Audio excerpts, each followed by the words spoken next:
Assalamualaikum warahmatullahi wabarakatuh. Sebelumnya kita mempelajari tentang pendekatan semantik.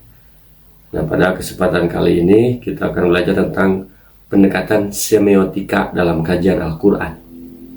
Apa itu pengertian semiotika, kajian historis, konsep dasar, dan bagaimana Muhammad Arqon memahami surat Al-Fatihah dari kajian semiotika. Pertama, pengertian. Semiotika adalah ilmu bahasa membahas tanda, baik teks, fenomena sosial maupun budaya. Dari semeion, bahasa Yunani artinya tanda. Ada 3 cabang penyelidikan, yaitu sintaktika, hubungan dengan tanda lain.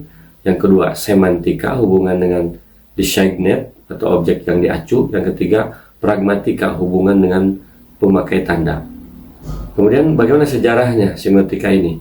Mulai dari Charles Sanders-Peirce 1839-1914. Peletak dasar semiotika dari Amerika. Tanda mewakili sesuatu bagi seseorang.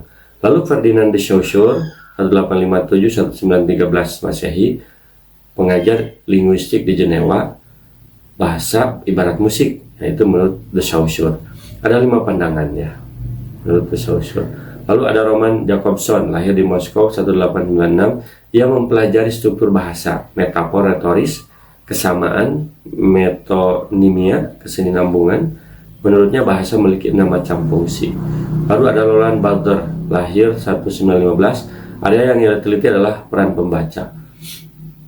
Kemudian konsep dasar semiotika secara garis besar harus diketahui. 1. Tanda sebagai objek. Kedua, tanda terdiri dari teks, fenomena sosial, dan budaya. Yang ketiga, berkaitan dengan komunikasi. Yang keempat, elemen dasar pembahasan ada langue, ada tempat duduk, dan parole atau kursi, chair. Yang kedua, sinkronik, terbatas waktu, dan diakronik, terbatas ruang. Yang ketiga, sintagmatik atau horizontal, dan paradigmatik atau vertikal. Yang keempat, penanda atau signifier, dan petanda atau signified. Yang kelima, mitos. Ini berhubungan dengan elemen dasar pembahasan. Selanjutnya kita mencoba bagaimana Muhammad Arqon dengan pendekatan semiotikanya dengan mencoba melihat dari Al-Fatihah. Bagaimana dia mempelajari Al-Fatihah. Muhammad Arqon dari pendekatan semiotika. Siapa Muhammad Arqon? Ia lahir di Aljazair 1908, S1 sastra Arab di Universitas Algier. 1969 meraih gelar doktor dari Universitas Sorbonne. Ia mengajar di berbagai universitas di Eropa dan Amerika dan mendapat penghargaan dari pemerintah Prancis. Di Indonesia mulai dikenal tahun 1987, bahkan pernah berkunjung ke IAIN Yogyakarta dan Jakarta Oktober 1990. Menurut Arqon, proses pewahyuan melibatkan 4 unsur dan 3 tingkatan. 4 unsur tersebut adalah pembicara, yaitu Allah, penerima, Nabi Muhammad, kode komunikasi, yaitu bahasa Arab, dan penghubung, yaitu malaikat Jibril. 3 tingkatan menurut yang dimaksud adalah 1.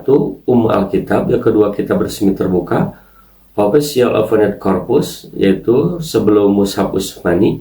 Yang ketiga, kitab resmi tertutup, official closed corpus, yaitu setelah mushaf Utsmani. Menurut Arqon, Al-Quran dalam bentuknya yang kita terima adalah teks sebagai bagian dari tanda. Ini adalah wilayah semiotika. Manfaatnya, yang pertama, memahami banyak aspek dari sebuah teks. Yang kedua, kita mendekati teks tanpa interpretasi sebelumnya.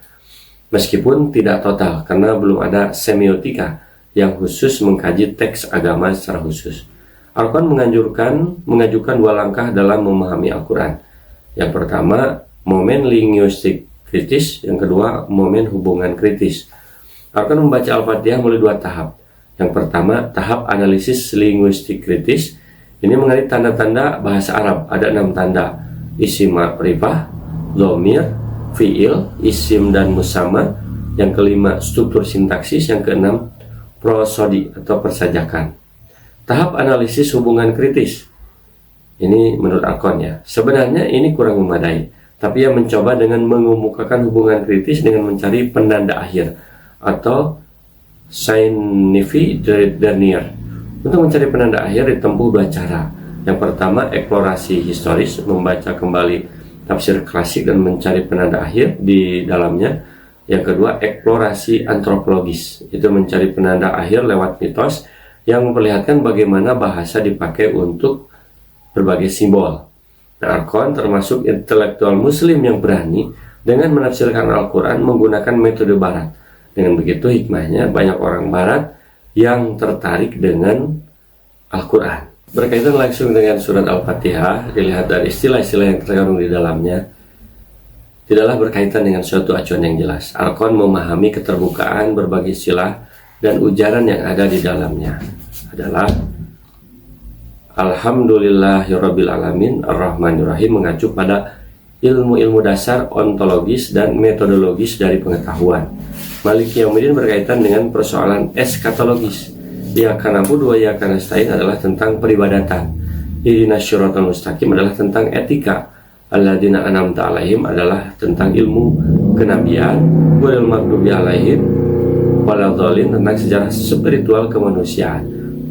Nah, ini menurut Arkon mengenai Al-Fatihah secara sekilas setelah dia mempelajari dari kitab